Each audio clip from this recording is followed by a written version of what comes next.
Tu es prête? Ouais. Déjà. Salut tout le monde, j'espère que vous allez bien. Aujourd'hui, nouvelle vidéo avec Joanne. Donc c'est dans ma salle de bain, épisode 2. On va parler de plein de sujets divers et variés. Mais avant de commencer, je laisse Joanne se présenter. Salut, je m'appelle Joanne Lancelot. Je suis auteure et je me spécialise en santé mentale. On adore. Et franchement, tes contenus sur Instagram, meuf. On apprécie de faire les petits posts, tout ça. Allez checker. Ah mais de fou, de toute façon tout sera en barre d'infos, la base. Et aujourd'hui on va parler de plein de thématiques. Juste pour rappel, dans ma salle de bain, qu'est-ce que c'est? C'est qu'en gros on est dans ma salle de bain, on discute de sujets divers et variés. Et c'est de l'improvisation totale. Parce que vu que je ne sais pas improviser, c'est un exercice pour moi. Et même c'est vraiment dans un mood de discussion. On se maquille, on prend soin de notre peau, on aime bien l'énergie. Au niveau des thématiques, aujourd'hui on en a plusieurs. On a la santé mentale, la dépression, la culpabilité, le fait de déconstruire la positivité et aussi déconstruire le regard des autres. C'est parti. On va commencer gentiment. Le petit bonhomme bleu, je sais plus comment ça s'appelle. Le petit bonhomme bleu. Ouais, il y a les petits shops où tu peux acheter des trucs américains et tout, un peu partout. Ok, bah je ne connaissais pas. Et ouais, du coup, première thématique, on parle déjà de thématique. Première thématique, la santé mentale. Ouais. Donc du coup, la santé mentale pour toi c'est quoi? La quantité de bien-être qu'une personne ressent dans sa vie, tu vois. Et c'est important en fait d'en parler et surtout de se renseigner sur qu'est-ce que la santé mentale et qu'est-ce que le bien-être, tu vois. Comme la santé physique, c'est la santé pour le physique, donc la santé mentale, c'est la santé de l'âme, de l'esprit, quoi. Moi, il y a un truc à dire par rapport à la santé mentale. Bon, là on en parle de plus en plus en ce moment, ça c'est trop cool. Mais je trouve que dans les communautés non blanches, dans les communautés noires et tout, on néglige trop la santé mentale. Dans le sens où nous on est très axé sur la santé physique. Donc tout ce qui est, oui je sais pas, tu t'es fait mal au poignet, tout ça, enfin les choses qui se voient. Mais dès qu'on parle de mental, et ben j'ai trop l'impression qu'on met trop ça de côté et qu'on pense que c'est pas des problèmes qui peuvent nous concerner, alors que pas du tout. Dans le sens où notre être est constitué de physique et aussi du mental. Et si dans le mental ça va pas, tu peux pas forcément avancer dans tes différents projets ou même dans ta vie, tu vois. Donc c'est pour ça que c'est important de pas négliger sa santé mentale, je trouve. Ouais, moi je suis vraiment d'accord avec toi, surtout que, pour parler, moi j'aime bien parler de toujours le vécu. Je trouve que le vécu c'est beaucoup plus important qu'autre chose. C'est vrai qu'avant je me disais ce qui est important c'est de faire du sport, c'est d'aller à la gym, tu vois, de bien manger. Et je me rendais pas compte à quel point juste prendre soin de son esprit, de son âme aussi c'était important, tu vois, faire des choses que t'aimes, etc. Enfin tu vois, on se dit faut que je fasse des choses que j'aime, mais on se dit pas à quel point ça a un impact sur notre santé mentale. Et c'est quand t'arrives en fait à des points de non-retour, donc de dépression, de craquage mental, que tu te rends compte il aurait peut-être fallu que je fasse attention, tu vois. Et dans ma vie c'est vraiment à un moment où j'étais vraiment en dépression, je me suis dit mais j'ai pas pris soin de moi mentalement. Regarde Joanne, tu prends plus soin juste de ta peau, tu vois, juste là prendre soin de sa peau, etc. C'est des choses en tout cas en période de dépression que je ne faisais absolument plus. Et quand je me suis dit ok, faut vraiment que je me bouge pour aller mieux, c'est des petites choses que j'ai recommencé à faire, tu vois. Et qui ont fait partie, qui ont contribué en fait à ma santé mentale, tu vois. Donc c'est super important, et notre culture elle banalise un peu les choses de l'esprit, tu vois. On est très spirituel dans la religion, etc. Mais on fait pas assez attention en fait aux impacts que ça peut avoir le fait de pas gérer sa santé mentale. C'est vrai, c'est un truc de ouf, c'est un truc qu'on néglige. Juste petit tip, ce truc qui n'a rien à voir. J'aime trop faire ça. Donc en gros c'est, dedans il y a l'huile de ricin dans un truc de mascara. Et je le mets au niveau de mes sourcils et de mes cils parce que vu qu'ils poussent mal, c'est grave un bon tip. Franchement j'aime trop faire ça, je vous conseille. Mais je suis grave d'accord avec toi. C'est juste j'arrive pas à me concentrer quand je fais le mascara. Mais moi, pour ceux qui ont des problèmes de taches comme moi, j'ai ce Sky Minute. Tu sais, je l'ai acheté dans le truc où tu t'arrives et tu peux te faire épiler directement. Ah mais c'est pas Body Minute? Oui, Body Minute. Je savais pas qu'ils avaient leur marque, mais c'est ça que quand je voyais ça, c'était grave en fait ils ont sorti leur marque de crème qui enlève les taches et ça marche de fou. Je vais tester. J'ai souvent les taches sur les joues là et elles sont en train de partir grâce à cette crème, donc elle est géniale. Ça fait combien de temps que tu l'essayes? Celle-là? 2-3 semaines. Après avec les règles j'ai toujours des montées de boutons. Pareil. J'ai une question à te poser. Comment est-ce que tu fais pour gérer ta santé mentale? Enfin c'est quoi est-ce que t'as genre des rituels ou déjà en soi au niveau de la santé mentale, moi ce qui m'a aidé c'est la santé physique, donc le sport, prendre soin de moi, vraiment aller à la salle et faire des exercices qui m'aident moi, tu vois, pas les exercices que tu vois sur Instagram et qui marchent que pour les meufs d'Instagram, tu vois, mais les exercices qui marchent vraiment pour moi. Donc j'ai commencé à faire ça. Aussi juste, je sais que ce qui a fait partie en fait de mon processus de guérison, pendant que j'étais un peu pas très bien en dépression, etc., ça a été l'art. L'art thérapie, essayez de vous renseigner un peu sur l'art, mais qui peut être un très très bon moyen de thérapie. Donc j'ai écrit un livre, comme tu le sais, l'année dernière, à une période de ma vie où j'avais vraiment besoin de mettre par écrit mes émotions.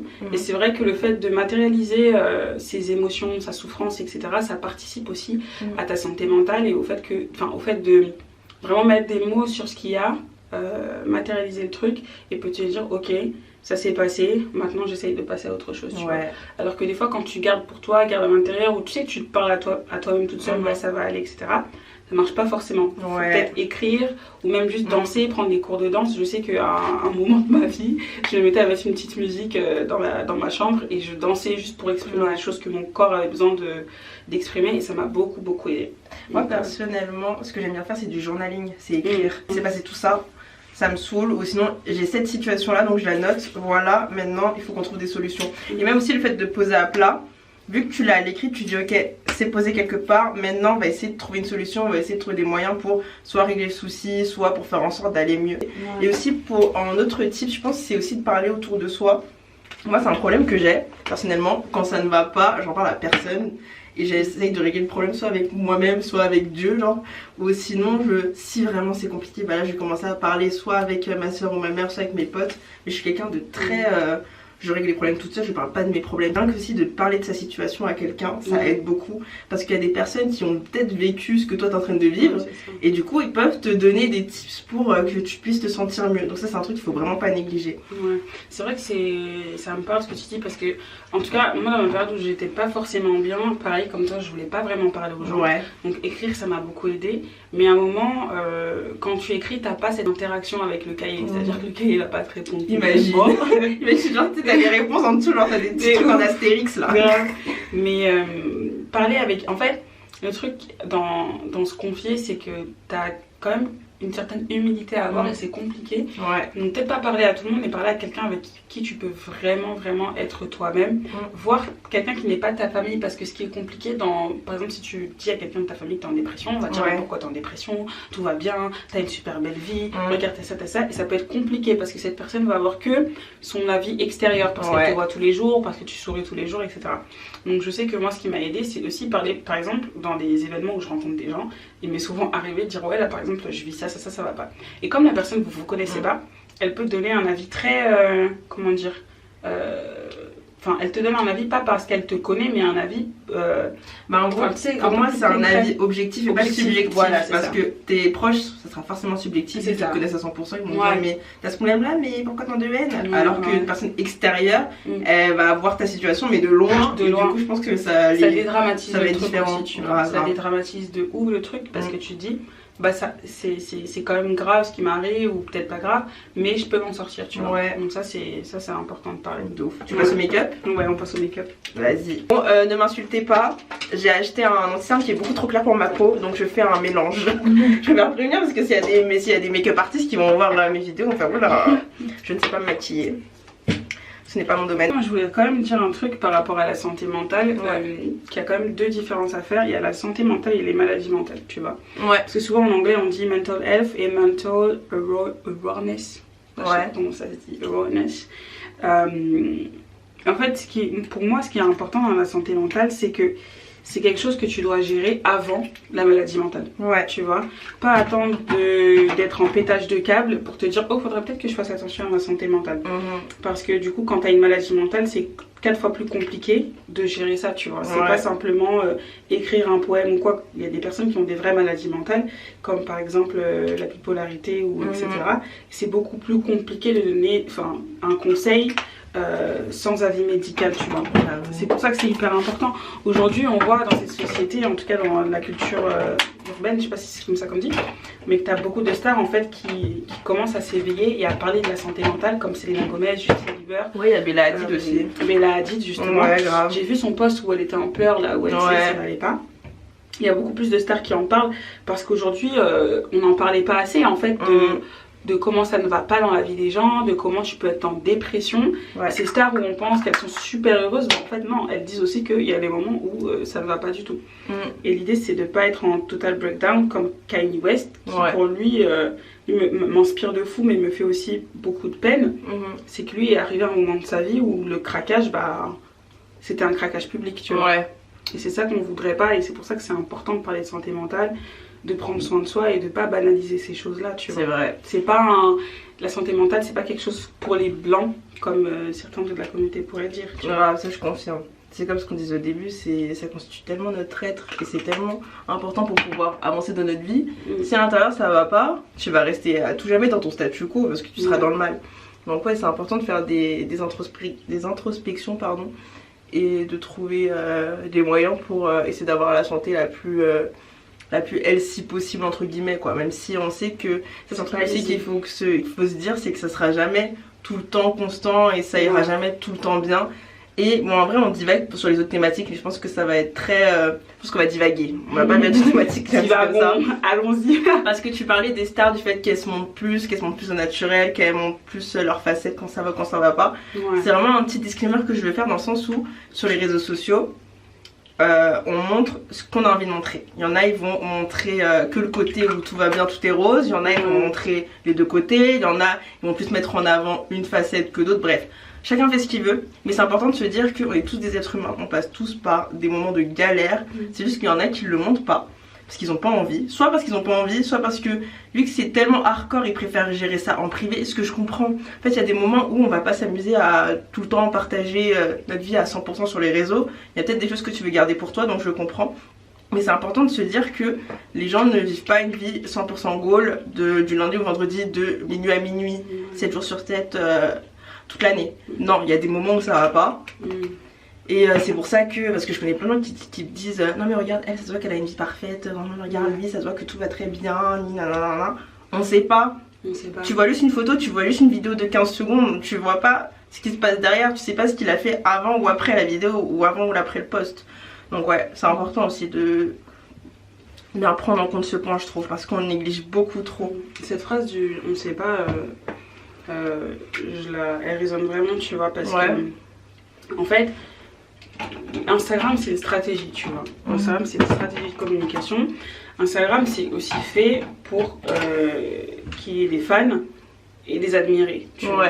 Ça veut dire que toute cette plateforme en fait elle est faite pour qu'il y ait une espèce de starification avec des stars qui sont vraiment des stars, tu vois, ou avec seulement des personnes qui ne sont pas des stars mais qui prônent un style de vie qui peut t'intéresser, etc. C'est pour ça qu'il y a les niches, tu vois. Tu tombes forcément sur quelque chose que tu cherches. Et le problème d'Instagram, et c'est là où tu peux tomber aussi en dépression à cause d'Instagram. Moi je t'avoue que ma période où j'allais pas bien, j'ai commencé à diminuer mon temps d'écran parce que tu vas pas bien et la seule chose que tu vois c'est des gens qui ont l'air d'avoir une vie parfaite. Et tu te dis mais peut-être que je saoule les gens d'être mal, tu vois, parce que tu t'en veux et tu te dis que c'est peut-être pas bien d'être mal, c'est peut-être pas bien, c'est peut-être moi qui suis pas assez positive. Et là on va parler de la positivité, très belle transition, on adore. Très belle transition carrée. Moi j'ai un gros problème avec la philosophie positive, pas la positivité, le mot tu vois, être positif, mais toute cette philosophie qui te force en fait à être positif tout le temps, ou t'es pas bien, ça va aller. Ou pour les chrétiens, t'inquiète, je vais prier pour toi, tu vois. Des choses que tu veux dire. Mais derrière, mais derrière, il n'y a pas en fait des choses concrètes qui vont t'aider à aller mieux, tu vois. Et moi, j'ai envie de déconstruire cette positivité qui est juste, tu sais, ça va aller. Et puis on te donne pas de conseils concrets sur ok comment ça va aller. Ou même toi, tu n'es pas là en introspection en te disant pourquoi je vais pas bien, qu'est-ce qui se passe. Tu te dis juste ça va aller, tu vois. Pour en revenir à ça, au moment où tu as besoin d'avoir un suivi, tu vois, ou un plan pour essayer d'aller mieux, et aussi qu'il faut pas se culpabiliser dans le sens où si ça va pas, écoute, ça va pas. Enfin, et c'est important d'écouter son corps et son cœur par rapport à ça, parce qu'il y en a plein qui vont cacher leur mal-être par la positivité, et vu qu'ils n'auront pas réglé l'histoire, ils n'ont pas réglé le souci, ça va prendre de l'ampleur et après ça peut aller hyper loin. C'est pour ça que c'est important de régler les soucis quand ils sont minimes, parce que quand c'est grand comme ça, bon courage quoi. Et c'est important de se dire que encore une fois, tu peux pas tout le temps être heureuse ou tout le temps être de bonne humeur. C'est ça. Il y a des moments où ça va pas et c'est normal, et que ce que tu vois sur les réseaux sociaux, ce qu'on disait tout à l'heure, c'est une facette. Il y a des moments où les gens, ça va, ils vont très bien dans leur vie, ils veulent partager ça, bah écoute, c'est trop bien, mais il y a des moments aussi, peut-être qu'ils vont pas forcément bien, mais ils veulent pas forcément le partager parce que ils veulent que ça reste dans la sphère privée. Après, il y en a, ils arrivent à montrer les deux parce que bah, ils arrivent à gérer les deux, et c'est ce que je te disais tout à l'heure. Parfois, il y en a, ils veulent pas forcément montrer des choses parce que vu qu'ils arrivent pas à gérer dans la sphère privée, ils veulent pas que ça soit visible dans le monde entier, ils veulent pas que ça ait un impact sur eux et que ça soit un sujet de critique. Il y a ça aussi. Il y a ça aussi, et je peux comprendre. Franchement, je suis d'accord avec toi, mais d'un côté, je trouve que c'est dommage parce que moi, ce que j'aimerais bien, après c'est mon rêve, hein, c'est que Instagram devienne une plateforme justement de santé mentale, c'est-à-dire une plateforme où chacun est assez ok avec sa vie et confiant avec qui il est pour pouvoir dire ok, ma vie est bien. J'aime ma vie, mais en ce moment, je passe par une période qui est difficile. Je vois ce que tu veux dire. Ce qui serait intéressant, c'est qu'on puisse utiliser cette plateforme du coup pour communiquer, tu vois. Parce que si une personne dit, bah voilà, en ce moment, je suis en train de vivre ça, qu'est-ce que vous en pensez? Ou voilà, je vais pas vous partager que les trucs positifs parce que ce n'est pas vrai. Qu'est-ce que vous en pensez? Ça pourra aussi libérer la parole pour ceux qui ne se sentent pas bien, qui n'ont pas la possibilité d'avoir une audience élevée et qui puissent parler dans les commentaires. Tu vois, par exemple, je sais que sur YouTube, par exemple, sur les musiques un peu tristes ou sur des vidéos d'encouragement, t'as des gens, parce que c'est sur YouTube et qu'on peut faire ça, qui font des grands commentaires de ce qui se passe dans leur vie, et t'as plein de personnes qui vont liker leur message et leur répondre t'inquiète pas, ça va aller, on est là avec toi, tu vois. C'est créer en fait cet espace de communauté qui fait que comme les gens disent plus facilement leurs problèmes, t'as la communauté autour de la personne qui va encourager cette personne, tu vois. Ça, je trouve que c'est intéressant parce que je veux bien qu'il y ait une vie privée, etc. Mais enfin, tu vois, moi je trouve ça quand même un peu égoïste, tu vois. Tu montres que ça va super bien. Peut-être que tu pourrais aussi montrer quand ça va pas pour peut-être aider d'autres gens, tu vois. J'avoue, c'est vrai. Parce qu'en vrai de vrai, la seule raison pour laquelle on veut pas montrer quand ça va pas, c'est parce que c'est pas sexy, tu vois. Parce que quand ça va bien, c'est sexy, tout le monde est là, oh j'adore ta vie, etc. Mais si on déconstruisait ça, tu vois, si on se disait peut-être qu'elle est pas bien, ça peut être sexy, tu vois, parce qu'on peut avoir des amis où on peut parler avec les gens. Moi je trouve que cette stratégie là elle pourrait être intéressante. Et Instagram, ça arrêterait d'être la porte d'entrée à la dépression ou à la comparaison, tu vois. J'avoue, c'est vrai. En fait, ce mindset là, je suis grave d'accord. C'est si tu le tournes comme ça peut être bien. Et parce qu'en fait, tu peux aussi le tourner d'une autre façon un peu plus relou, du style où tu sais, tu peux ramener des critiques ou des choses négatives. En mode, si tu partages, imaginons, je dis n'importe quoi, genre, t'as eu un souci, tu partages le souci, et les gens ils vont te critiquer parce que t'as ce souci là. En fait, il y a ces deux côtés là, je pense que. Et ça, c'est un truc que tu peux pas gérer parce que c'est les gens qui vont parler, quoi. Mais je suis d'accord avec toi, je pense, j'avoue, si on peut avoir un peu cette plateforme en mode, je sais pas, je dis n'importe quoi, genre, oui, aujourd'hui j'ai raté mon examen, je suis grave triste. Les gens en commentaire ils vont soit parler de leurs problèmes, soit essayer de trouver soit faire en sorte d'essayer de trouver des solutions. Ça peut être trop cool, j'avoue, c'est vrai. Mais c'est vrai que sur les réseaux sociaux, t'as ces deux tournants là. T'as soit les gens hyper intelligents qui vont utiliser ça pour t'encourager, tu vois, soit t'as des gens un peu bêtes qui vont se moquer de toi. Mais ça c'est partout, tu vois. Sur YouTube, pareil, t'as pas que des choses positives. Maintenant aussi, ça fait partie de quelle communauté te suit, quelle communauté tu as, tu vois. C'est vrai que si tu es dans une communauté, par exemple d'influenceurs, tu sais, voilà, je veux pas critiquer, mais les gens comme dans les Marseillais, etc., qui commencent à dire qu'ils vont pas bien, je dis pas tous, tu vois, mais leur communauté est assez jeune. Ça veut dire qu'ils ont, enfin, pas tous, parce que j'ai pas envie de généraliser, mais tu as une communauté très très jeune qui va pas forcément comprendre pourquoi tu as envie de partager ton problème, tu vois. Mais quand tu es sur des pages, par exemple, j'ai pas forcément envie de comparer, mais pour moi, en tout cas, c'est la réalité. Quand tu es sur des pages, par exemple, comme Sally ou comme Yanissa qui partage sa vie de famille, tu vois. Si Yanissa, elle dit, voilà, moi, pendant ma grossesse, c'était vraiment du n'importe quoi, je me sens mal, je me sens pas belle, etc. Sa communauté, c'est quand même une communauté qui est intéressée par les choses de famille, donc, qui a une sensibilité à la famille, tu vois. J'avoue. Donc en vrai, ça, je comprends de tout ce que tu dis. Après, ça dépend de sa communauté. Non, mais de ouf. Et en vrai aussi, je pense que ça dépend de ta communauté et de où est-ce que ça tombe. Parce que par exemple sur Twitter, sur Twitter c'est la décadence. Dans la sauce sur Twitter. Ça peut, franchement, si ça retournerait comme ce que tu dirais, ça serait incroyable. Mais tu veux pas, sinon toi, tu peux créer un réseau, ouais. Mais créer un réseau social. Yoanni. Dans cette démarche. Yoanni social. Yoanni Je suis social. dans cette démarche, je sais pas si on va le dire aux gens, tu vois. Mais c'est quelque chose que j'ai expliqué à Lionel, un ami à moi avec qui on parle un peu de stratégie. Monsieur Banks, tu connais. Monsieur Banks, tu connais. Bisous si tu passes par là. Grave. C'est qu'aujourd'hui, en fait, on a pour les blessures du corps, quand tu es malade, tu as la mutuelle. Mais aujourd'hui, pour aller chez le psychologue, c'est 70 € la séance, tu vois, c'est pas normal. Il faudrait aussi une mutuelle ou un moyen de payer moins cher les blessures de l'esprit, qui sont tout aussi importantes, voire plus graves que les blessures du corps, tu vois.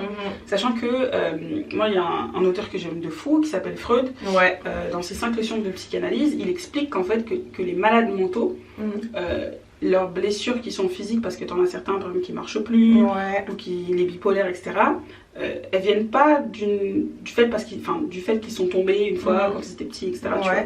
Ils viennent du fait qu'ils ont eu des blessures dans l'enfance, mais des blessures de l'âme qui ont créé un dysfonctionnement physique, tu vois. Ah ouais. Et des fois même quand tu vas chez celui qui te fait des massages au dos, ostéopathe, kiné, ouais. Des fois on te débloque des endroits dans le corps. Je sais que mon copain il m'a dit ça une fois, on lui a débloqué l'épaule et son kiné lui a expliqué qu'en fait parfois tu as des douleurs au corps qui sont liées plus à des douleurs de l'esprit, tu vois. Donc quand tu règles certaines douleurs de l'esprit, directement tes douleurs dans le corps, bon tu les traites un peu, ça va aller mieux, tu vois. C'est vrai. Donc c'est relié quoi. Tout est relié. C'est ouf hein. Mais ouais grave. Mais ouais il y a grave un concept à mettre en place hein. Il y a un concept. Ça serait grave stylé. Mais déjà avant de mettre le concept en place, je pense que individuellement chacun il faudrait qu'on commence à faire des trucs, tu vois. Parce que non c'est important qu'individuellement on commence à déjà arrêter de s'en vouloir d'être mal. On commence à arrêter moi je comprends les gens quand ils sont énervés, quand ils sont sur Instagram. Moi des fois je suis énervée quand je suis sur Instagram. Parce que tout le monde va bien. Et tu peux parler à personne du coup, tu vois. Donc, mais je vois grave ce que tu veux dire par rapport à ça. Mais moi aussi, à un moment, il y a une période où je montrais vraiment full truc positif, tu vois. Et je me suis dit, c'est peut-être intéressant de parler plus de contenu, genre de l'échec.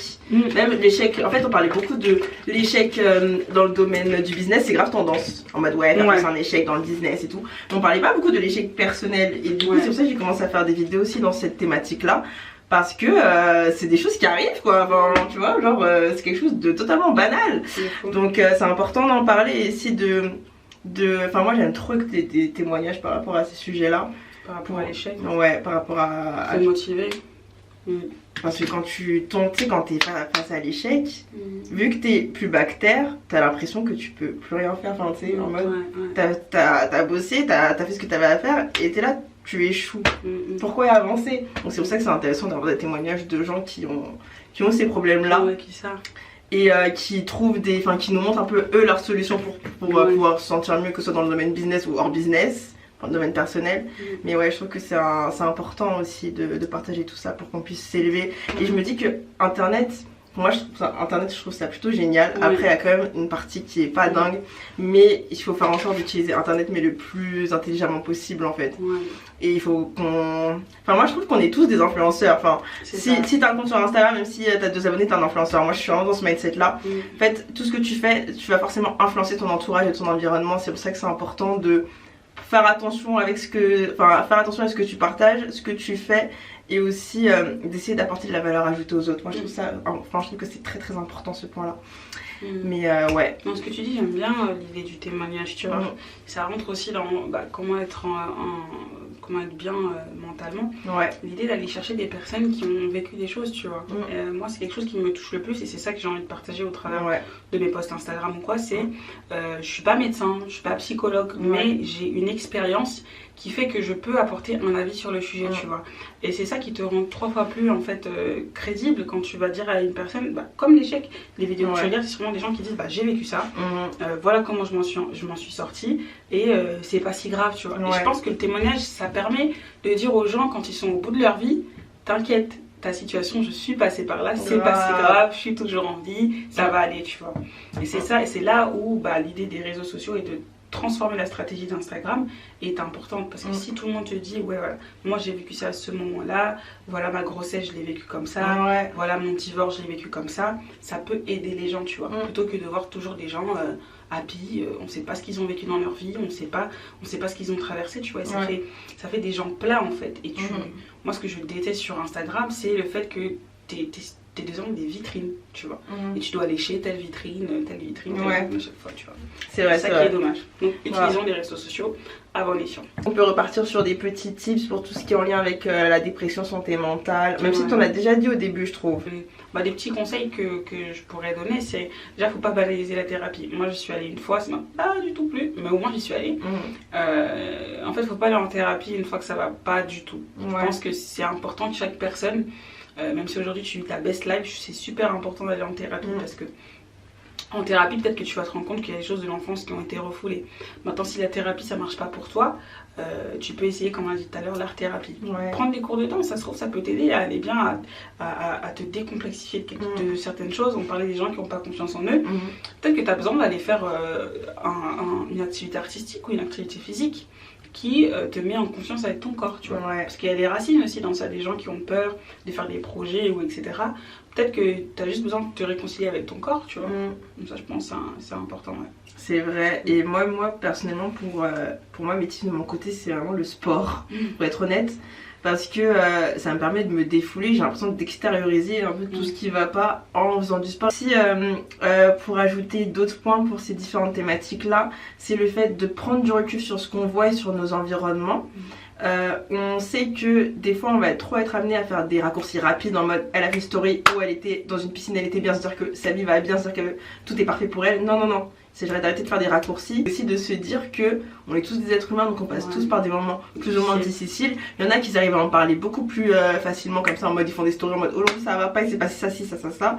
Super. Il y en a ils sont plus dans des mindsets, et moi je suis plus dans ce cas là où quand ça va pas ils intériorisent et ils ont besoin d'être solo pour pouvoir se sentir mieux. Donc c'est important aussi de bien déchiffrer ces différentes personnes là et de pas les dénigrer, même si comme tu disais tout à l'heure ça peut être intéressant d'avoir une plateforme ou un moyen où les gens peuvent discuter entre eux quand ça va et quand ça va pas. Genre vraiment aussi déconstruire le côté que il y a des jours où ça va pas, il y a des jours où t'as la flemme, il y a des jours où t'as envie de dormir. Et même en plus c'est biblique, c'est un temps pour tout, tu vois. Il y a un temps pour charbonner, un temps pour dormir, il y a un temps où ça va, il y a un temps où ça va pas. Donc c'est normal. Donc c'est important de pas négliger ces différents points là. Je pense que le point commun entre ce qu'on a dit, c'est l'équilibre en fait.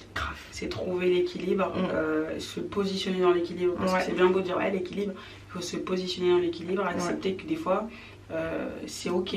On ne peut pas aller bien, c'est ok. De pas vouloir parler à des gens, c'est grave ok. Maintenant il faut trouver son équilibre. Et en fait, ce qui est le plus important, c'est ta paix intérieure en vrai. C'est ta paix intérieure, que ce soit ta paix sur une relation, ta paix sur ton travail, c'est ta paix intérieure et ton équilibre. Je pense que ça c'est le plus important. Et je voulais aussi rajouter un truc vite fait par rapport à l'environnement, c'est faire attention avec qui tu traînes et faire attention à ce que tu regardes. Je trouve que c'est deux points qu'on néglige beaucoup. Déjà ton entourage, si tu traînes avec des personnes qui te rabaissent tout le temps, qui te mettent tout le temps dans le mal, il s'agirait de changer d'amis, changer de personnel. Franchement il y en a ils ont trop du mal, mais moi je suis trop dans un mood, j'arrive trop à me détacher des gens facilement. Je suis en mode ok t'es comme ça, au revoir. Et aussi ce que tu regardes, enfin ce qui va t'influencer, ce que tu regardes sur les réseaux aussi, c'est important de suivre des choses qui t'apportent du bien. Et aussi de ne pas avoir la pression quand tu vois des gens qui réussissent, qui ont une pression et de la culpabilité quand ils voient les gens sur les réseaux sociaux. Je suis en mode les gars, encore une fois, ça c'est un gros sujet de comparaison, on est tous uniques, on n'a pas tous les mêmes chemins, pas tous les mêmes parcours. Et moi c'est un truc que j'aime trop faire, c'est remplacer la comparaison comme inspiration. Je vois une personne qui réussit, je suis pas en mode elle a réussi et pas moi, je vois non, elle a réussi, c'est super, ok, je regarde son background, trop stylé, ça m'inspire. Je vais essayer de choper quelques trucs et moi je vais essayer de faire pareil ou peut-être faire des petits remixes, mais vraiment remplacer la pression que vous avez, la comparaison, tous ces aspects là par l'inspiration. Et en fait c'est le fait de changer sa perception pardon de la vie quoi, aussi même de changer de perspective dans ta vision, ça a trop un impact. Donc essayer de modifier tous ces aspects négatifs là que vous avez dans votre tête par des choses positives pour pouvoir mieux avancer. Et encore une fois, comme j'ai dit tout à l'heure, les gars, on est tous uniques, on n'a pas tous les mêmes parcours, on n'a pas tous les mêmes obstacles, on commence pas tous à... La vie elle est tellement c'est tellement inégal, je pense qu'on le voit dès la naissance. Je voulais dire qu'il faut se battre, tu vois. Faut se battre et pas prendre nos échecs pour des fatalités, tu vois. Je dis ça alors que cette semaine c'était une semaine catastrophique, hein. Mais ça me parle ce que tu dis, de pas prendre nos échecs pour des fatalités et surtout dans l'inspiration. Tu vois, toi tu m'inspires de ouf, tu vois. On va se le dire, elle m'inspire de fou.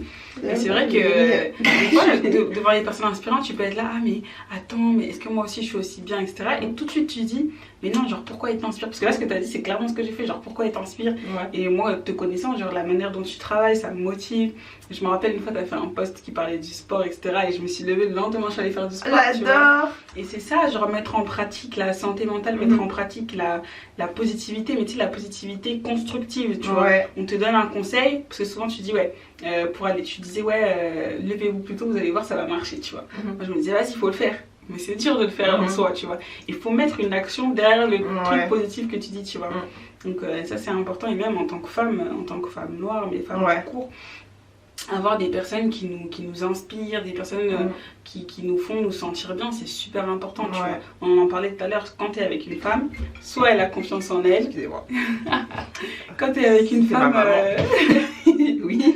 Quand tu es avec une femme ou que tu travailles avec une femme ou que tu es à l'entour des femmes, soit elles ont super confiance en elles et vous vous levez ensemble et vous faites des trucs extraordinaires, soit elles n'ont pas du tout confiance et du coup ça fait des embrouilles, des conflits dans la villa. Des conflits dans la villa, alors que souvent vous avez la même religion, la même foi, les mêmes projets, mais ça ne marche pas. Du coup, j'espère que cette vidéo vous aura plu. N'hésitez pas à les suivre, rejoindre sur ces différents réseaux sociaux qui seront affichés à l'écran et disponibles en barre d'infos.